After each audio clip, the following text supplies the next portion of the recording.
अस्सलामुअलैकुम, मेरा नाम है साहिर इमाम ख़ान और मैं उम्मीद करता हूँ कि आप सब लोग खैरियत से होंगे।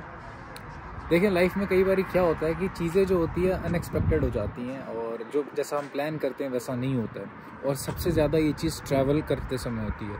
और जो ट्रैवल के मिसहैप्स होते हैं ना, वो कई बार बहुत ज़्यादा ख़तरनाक दिखते हैं, क्योंकि उस वक्त आप अकेले होते हैं, आपके पास कोई घर वाला नहीं होता, आपके पास कोई घर नहीं होता जहाँ के, या आपके पास कोई ऐसा बंदा नहीं होता जिससे आप जाके कुछ पूछ लें, काउंसलिंग कर लें। तो ये चीज़ें होती हैं, कोई भी ट्रैवलर उसके साथ होती हैं, मेरे साथ भी होती है। मैं ट्रैवल करता हूँ, पर मैं वीडियोस में नहीं बताता हूँ छोटी छोटी चीज़ों को, क्योंकि फिर उससे आप लोग डिमोटिवेट होंगे। और मेरा मकसद लोगों को ट्रैवल से मुतनफ़र यानी कि डेविएट करना नहीं है, उल्टा उनको ट्रैवल की तरफ अट्रैक्ट करना है। तो वैसा ही कुछ आज भी हुआ यूँ कि ये ट्रिप मैंने मारी थी 5 कंट्रीज़ की। एक टूर मैंने निकाला था, करीब 10 दिन का मैंने प्लान किया था, जिसमें मेरे हंगरी, ऑस्ट्रिया, चेक रिपब्लिक, स्लोवाकिया, जर्मनी, ये 5 देश मैंने कवर करने थे। तो मेरी जो लास्ट डेस्टिनेशन थी वो थी स्लोवाकिया। वहाँ से मैंने आना था वापस अपने शहर में, ओर्लियो में। या वो मैं फ्रांस में भी रह रहा हूँ कुछ वक्त के लिए, तो मैं ओर्लियो जाना था मैंने।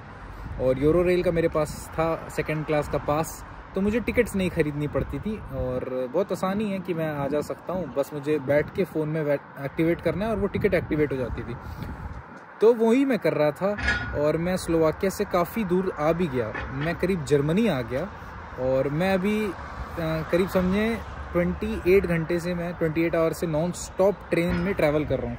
ठीक है, इसलिए कई बार आपको सेम कपड़ों में वीडियो भी कई सारी दिख रही होगी, पर वो मैटर नहीं है। मैटर ये है कि अब मैं जब जर्मनी में आ गया, जर्मनी के बॉर्डर पे आके मुझे पता चलता है कि आज यहाँ पे स्ट्राइक है और जो ट्रेन आनी थी जिसका मैं वेट कर रहा था वो नहीं है। अब ट्रेन भी मुझे 7-8 बदलनी पड़ती थी, क्योंकि मैं रिजर्वेशन नहीं ले रहा था। मैं बिना रिजर्वेशन की ट्रेन लेंगे तो आपको चेंज कर करके करनी पड़ती है। ठीक है, और उसमें भी किक है, वो भी मैंने जान के नहीं लिया, वरना 10 यूरो देना क्या बड़ी बात है। तो फिर मेरे को बड़ा परेशानी भी कि यार अब मैं क्या करूँ। फिर वही बात है ना कि फिर वो मिसहैप में से ऐसी अच्छी हैपनिंग निकलने वाली थी, मुझे तो कोई आइडिया नहीं था। तो मैं बसेल स्टेशन में था, बसेल बैनहॉफ नाम है स्टेशन का, जर्मनी का स्टेशन है, बॉर्डर स्टेशन।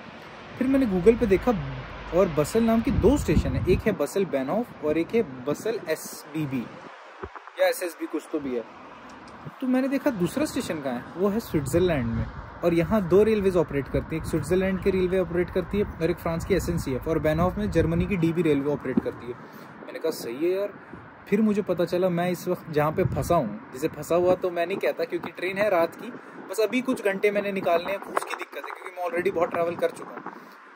तो यार ये तो जर्मनी, फ्रांस और स्विट्ज़रलैंड का बॉर्डर है, यहाँ से 1.5 किलोमीटर की वॉक पे।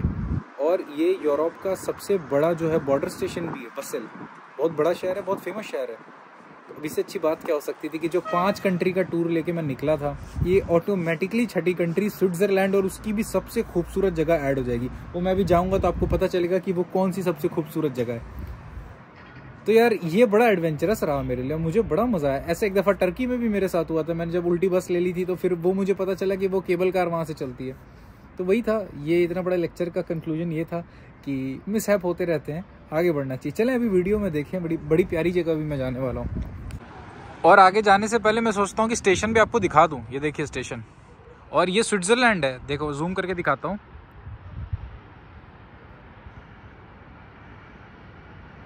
वो वादियों से आपको समझ लग रही होगी स्विट्ज़रलैंड है। ये जर्मनी की रेलवेज़ है, ठीक है, ये येलो कलर की DB रेलवेज़ जर्मनी की है। और देखें यार क्या खूबसूरत सा स्टेशन है। ये पूरे रेलवे स्टेशन के ऊपर से एक ब्रिज बनाया इन्होंने, और इतना खूबसूरत लग रहा है ना। और वाकई में जब स्विट्ज़रलैंड की तारीफ़ होती है नेचुरल ब्यूटी के लिए, तो यार वो चीज़ है। ये देखो ना, इतना काम रेलवे का कर दिया है, फिर भी देखो कितनी हरियाली लग रही है, इतना प्यारा सा ब्रिज बनाया है। और रही बात स्विट्ज़रलैंड के बारे में, तो बताने की ज़्यादा ज़रूरत नहीं है यार, दुनिया जानती है स्विट्ज़रलैंड को। कुछ बातें मैं बेसिक बता देता हूँ आपको, जैसे कि स्विट्ज़रलैंड EU में है और शेंगन एरिया में भी है। तो अगर आपके पास किसी भी एक कंट्री का वीज़ा है, शेंगन वीज़ा, आप स्विट्ज़रलैंड आ सकते हैं। यूरो रेल में भी इसकी ट्रेन इंक्लूडेड है, और यूरो रेल में इसकी अच्छी ट्रेन, ग्लेशियर एक्सप्रेस भी इंक्लूडेड है, तो वो भी एक फ़ायदा है। दूसरा, यहाँ की करेंसी यूरोज़ में भी ऑपरेट होता है और इनकी खुद की एक करेंसी है स्विस फ्रैंक, दोनों आप यूज़ कर सकते हैं। ठीक है, और इससे ज़्यादा तो मैंने भी रिसर्च नहीं की थी, मैं भी यहाँ पे बाई चांस ही पहुँचा हूँ। बस अभी वो जगह मेन आपको दिखानी है, व्लॉग ज़्यादा लंबा नहीं रखना है, बस वो जगह दिखानी है जहाँ पे वो तीनों कंट्रियों का बॉर्डर है और वहाँ से एक नदी बहती है। और सुना है मैंने, देखा नहीं है, उसका पानी बहुत साफ़ है। तो पी के भी देखना कैसा है। ये रोड है जहाँ पे मैं चल रहा हूँ, करीब 1.3 किलोमीटर्स का था। मैं सोचा कि क्या अभी ट्रैम रैम लूँ, उसके लिए उससे पैदल चल के ही देखता हूँ। और बड़ा प्यारा लग रहा है यार, इस तरफ रोड है और बगल में ट्रेन का ट्रैक्स भी बना है। वेदर इतना बढ़िया है, ना ज़्यादा ठंड है ना ज़्यादा गर्मी लग रही है। गर्मी तो खैर लग ही नहीं सकती, वो तो मैं क्या कह रहा हूँ। पर भी ये मई का महीना है, मतलब आप समझे आज 1 मई है और देखें इतनी ज़्यादा गर्मी हो जाती है हमारे इलाकों में, सब कॉन्टिनेंट में, इंडिया पाकिस्तान में। यहाँ का वेदर देखें इतना प्यारा सा, मतलब इसको तो ये खुदा ने दिया है ये चीज़ कि यहाँ का वेदर ऐसा है, यहाँ की ग्रीनरी ऐसी है। मतलब अभी तक मैं यहाँ पे चल चुका हूँ काफ़ी लंबा, एक जगह ऐसी नहीं जा रही है आँख में जहाँ पे ग्रीनरी ना दिख रही हो। जहाँ तक नज़र उठाओगे हरा हरा। लोगों ने घर बनाए हैं, घर में गमले वमले इतने सारे लगा रखे हैं। यहाँ के लोगों को प्यार ही है ग्रीनरी और नेचर से। अभी आया हूँ मैं एक रेस्टोरेंट में, तो यहाँ पे क्या होगा कि कुछ खा पी लूँगा और फ़ोन भी चार्ज हो जाएगा, क्योंकि फ़ोन चार्ज में लगा ही हुआ है। फ़ोन चार्ज में लगा है। फैंटा लिया है, फैंटा देखो कैसा दिखता है। फैंटा ऐसे ही दिखता है यहाँ का सारा। और मैं दिखाता हूँ रेस्टोरेंट, देखें इस तरह का। मैंने फलाफल ऑर्डर किया है ना, मतलब ओर्लियो जैसा ही शहर है यहाँ का भी। यार अभी मैं आप लोगों को रेस्टोरेंट दिखा रहा था ना कि अंदर मैंने फैंटा लिया, फैंटा सा दिखता है। मैंने कबाब भी ऑर्डर किया था, पर वो मैंने लिया इसलिए नहीं, इसका रीज़न है एक, वो मैं बताता हूँ। मेरे को ना अचानक से दिमाग में आया कि आज पूरा स्विट्ज़रलैंड बंद है, क्यों पता नहीं, आज कुछ है, मुझे नहीं पता क्यों, पर सारा बंद है। मैंने उससे जाके पूछा कार्ड पेमेंट लेते हैं आप लोग? मेरे पास तो आपकी करेंसी है कोई नहीं। तो कहता है नहीं हमारे पास तो नहीं है। फिर वो तो जाहिर सी बात है कोई बड़ी बात नहीं थी, तो फूड तो अभी मेरे पास आया नहीं था, कैंसिल हो जाता। ड्रिंक मैंने खोल दी थी, वो 2.5 यूरो की ड्रिंक थी। फिर अब वो इंग्लिश नहीं बोल पा रहा है, मैं अरबिक नहीं बोल पा रहा। फिर एक बंदे आए, 2 समझदार पढ़े लिखे मैच्योर, उन्होंने ट्रांसलेशन की।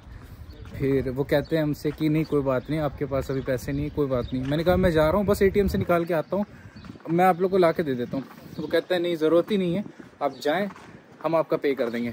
मैंने उन्हें बहुत मना किया, यार इसकी क्या ज़रूरत है। वो कहते हैं जस्ट 2.5 यूरो की बात है। अब इनके लिए तो 2.5 यूरो कम ही होता है बहुत, इन्होंने पे कर दिया। फिर मैं आ गया, अब मैं किसी दूसरे रेस्टोरेंट में जाऊँगा, पहले वो बॉर्डर पे चले जाऊँ। ये क्या ट्रेजेडी हुई है, थोड़ा अजीब लग रहा है, ज़्यादा वो कुछ नहीं। और ये सिटी सेंटर तो नहीं है यार, ये मेन स्विट्ज़रलैंड का कैपिटल नहीं है, ये गांव है ना, गांव भी नहीं एक शहर है साइड का, बॉर्डर है, बॉर्डर समझ लो। देखें कितनी प्यारी प्यारी खूबसूरत सी बिल्डिंग्स हैं। ये आ गया स्विट्ज़रलैंड का बॉर्डर। लाइन ऑफ कंट्रोल तो नहीं कहूँगा, बॉर्डर है ये। यहाँ पे गाड़ियों को रोकते हैं, मतलब कुछ कुछ को, सबको तो नहीं। तो यहाँ मैं पैदल जा रहा हूँ बॉर्डर क्रॉस करने स्विट्ज़रलैंड का।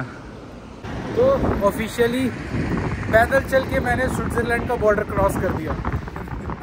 ये देखें क्या हो रहा है मेरे साथ। और ये अच्छी बात है ना कि मुझे पैदल चलने में मज़ा आता है, मैं शौकिया हूँ पैदल चलने का, अदरवाइज़ बहुत टफ हो जाता। ये पता नहीं क्या है, बैरिकेड लगा है शायद गाड़ी के लिए होगा, पैदल के लिए नहीं। ये देखिए वो जो जगह मुझे आपको दिखानी है ना, वो यहाँ से जाना होगा, वो कहीं से भी जाना हो मैं जाके रहूँगा, क्योंकि फेरीज़ भी आज ऑपरेट नहीं कर रही है, वरना फेरीज़ चलती हैं। और अगर आप मैप में देखोगे ना, वो एकदम सा पानी के बीच में पड़ता है। मैं वहाँ से चल के आया हूँ, ठीक है। ये नदी दिख रही है आप लोग को, मैप में देखोगे तो जो नदी जाती है फ्रांस और स्विट्ज़रलैंड के बीच में, वो है। वो चेक पोस्ट क्रॉस की थी मैंने ऑफिशियली। ये बॉर्डर है, यूरोपियन यूनियन का झंडा और ये स्विट्ज़रलैंड का। और इसको पार करके शायद मैं पहुँच जाऊँगा फ्रांस वाली साइड पे। तो उसके बाद वहाँ से करीब 1.5 किलोमीटर और चलना होगा, मतलब वहाँ जाने के लिए। वो पेनिनसुला टाइप का है और वहाँ फेरीज चलती है, बट फेरीज आज कोई ऑपरेट ही नहीं हो रही हैं। ट्रेन्स भी आज देखें ना बहुत कम ऑपरेट हो रही हैं।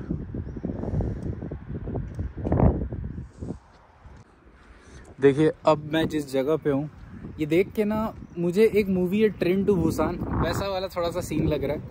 और यार क्या फील है यहाँ खड़े होने की यार, कोई नहीं आसपास, और ऐसा लंबा सा ट्रैक है पैदल चलने का, मैं काफ़ी लंबा चल सकता हूँ।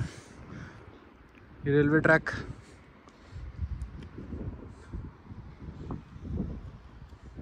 इतना अकेलापन, कोई भी नहीं है लिटरली। थोड़ी देर यहाँ बैठूंगा मैं, मुझे बहुत अच्छा लग रहा है। और जो जगह जहाँ नहीं वो इसके बाद, अब जाहिर सी बात है यार, कोई चीज़ स्पेशलिटी है उसके लिए थोड़ा सब्र तो बनता है ना। आप लोग भी थोड़ा सब्र कर लें। मुझे पता है मैं बहुत लेट कर रहा हूँ, मुझे वहाँ 1 घंटे में पहुँच जाना चाहिए था, 3 घंटे हो गए। मैं इधर उधर किए जा रहा हूँ पर जा नहीं रहा हूँ। क्या पता मैं वहाँ जा नहीं पाया तो चलें, ऐसा नहीं होगा। तो फाइनली अल्हम्दुलिल्लाह आगे मैं उस जगह पे जहाँ पे बॉर्डर्स जो हैं तीनों मुल्क के मीट करते हैं। जगह आप देखें, झंडे से आप पहचाने। सबसे पहले आगे चलते हैं, ये है जर्मनी का झंडा, लाल वाला प्लस वाला। उसके आगे है फ्रांस का झंडा, उसके आगे है जर्मनी का झंडा, और उसके आगे है यूरोपियन यूनियन का झंडा। और ये झंडा भी यूरोपियन यूनियन का है, ठीक है। आई होप कि दिख रहा होगा आप लोग को। और यहाँ पे मतलब इसका मैं मैप डाल देता हूँ वीडियो पे, देखिए आप लोग कहाँ पे है, बीच में एकदम है पानी के। तो ये क्रूज़ वगैरह हैं, इसके अंदर रेस्टोरेंट्स है बड़े बड़े। और जो हाई लेवल के लोग होते हैं ना, जैसे फिल्मों में आप देखते हैं जो पार्टियाँ चल रही हैं, मतलब वो अलग ही क्लास होता है उन लोग का, वो लोग यहाँ पे जनरली कर रहे होते हैं पार्टी। बाकी आम बंदे तो यहाँ इसमें नहीं पार्टी कर रहे होते हैं, या क्या पता करते भी हों, अभी तो नहीं दिख रहे हैं। मेरी एक शॉपकीपर से बात हुई थी, उसने मुझे बताया था यहाँ का ऐसा सीन है। और इतनी स्पेशल जगह है। सबसे पहली बात तो ये है कि एक तो खासियत इनकी आप समझें कि इन्होंने बॉर्डर्स जो खोले ना, इतनी बड़ी है, इनके लोगों पे एहसान है ना गवर्नमेंट का। कितने बिजनेस अच्छे हो गए इसके चक्कर में, कितना ज़्यादा आपको इंपोर्ट एक्सपोर्ट का टैक्स वैक्स सबसे फ्री हो गए। पर इतनी बड़ी प्लेस को सिर्फ वो ऐसे तो नहीं कर सकते थे कि एक तो झंडा लगा दिया। उसके लिए एक मॉन्यूमेंट है, ये मॉन्यूमेंट है। इसको क्या बोलते हैं बताऊँ? इसे कहते हैं ड्रिल एंड ट्रिक। और इस पे जो है ना तीनों मुल्क के झंडों के निशान बने हैं। ये इस तरफ वाला आप देखिए, ये है फ्रांस का, ये स्विट्ज़रलैंड का लाल वाला, जर्मनी कितना है, हाँ जर्मनी है वो, देखिए जर्मनी का भी है। और ये आसपास का एरिया देखिए, मतलब ये एक अच्छी खासी टूरिस्ट स्पॉट है, अच्छा खासा टूरिस्ट स्पॉट है। लेकिन अभी यहाँ टूरिस्ट आज नहीं, क्योंकि आज कुछ चक्कर की वजह से सब चीज़ बंद है, वरना ये सब पे पार्टियाँ हो रही होती है। रात में तो होती हैं पार्टियाँ। और ये क्या है, इन लव विद स्विट्ज़रलैंड। अच्छा हिंदी में भी लिखा है, ये देखे, कृपया मुस्कुराइए। और उर्दू में लिखा है क्या? मुझे उर्दू पढ़नी नहीं आती, लिखा भी होगा तो कोई ना। I love Switzerland, I also love. यार मेरी तो हालत ख़राब हो गई, बहुत थक गया हूँ मैं, बहुत ज़्यादा। और ये अनएक्सपेक्टेड वीडियो थी, इसलिए शायद हो सकता है कि कुछ चीज़ें मैं मिस कर गया हूँ, चीज़ें ज़्यादा मैंने बताई नहीं। लेकिन फिर भी अगर आप लोगों ने वीडियो को अभी तक देखा है तो आप लोगों का बहुत बहुत शुक्रिया। और बस बने रहें, इसी तरह देखते रहिए। इंशाल्लाह अब अगला जो मुल्क होगा वो बहुत ज़्यादा इंटरेस्टिंग होगा, और अगला सफ़र इससे ज़्यादा इंटरेस्टिंग होने वाला है डेफिनेटली, क्योंकि मैं ऐसी आइटनरी बना रहा हूँ अभी। और बहुत अब यूरोप घूम लिया, अब थोड़ा निकला जाए यहाँ से, ठीक है। तो चलें, अपना ध्यान रखें, खुदा हाफिज़, बाय बाय। और ये जाने से पहले ना मैंने जानबूझ के रास्ता चुना।